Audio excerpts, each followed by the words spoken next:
अस्सलाम वालेकुम। मुल्की और गैर मुल्की ताज़ा तरीन खबरों और करंट इशू से बाखबर रहने के लिए हमारा चैनल सब्सक्राइब कीजिए और पेज लाइक कीजिए। रुक करेंगे साहिवाल का, जहां से रिपोर्ट कर रहे हैं हमारे नुमाइंदे शान अहमद। साहिवाल में मुसाफिरों को कोरोना वायरस से महफूज रखने के लिए बड़ा ऑपरेशन शुरू कर दिया गया। एनसीओसी के गाइडलाइंस के मुताबिक डिस्ट्रिक्ट रीजनल ट्रांसपोर्ट अथॉरिटी का क्रैकडाउन शुरू।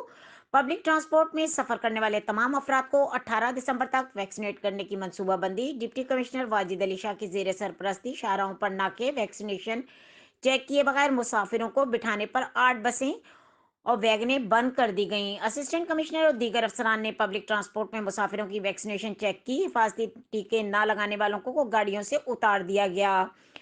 महकमा सेहत की टीमें ट्रांसपोर्ट अड्डों पर शहरियों की वैक्सीनेशन में मसरूफ हैं। पब्लिक ट्रांसपोर्ट को कोरोना वायरस के फैलाव का बड़ा सबब बन सकती है। हुकूमत ने इस हवाले से खुसूसी मुहिम लॉन्च की। शहरी खुद को हिफाजती इंजेक्शन लगवाकर वायरस से महफूज बनाएं। मजीद खबरों और अपडेट के लिए देखते रहें के न्यूज़ चैनल इंटरनेशनल।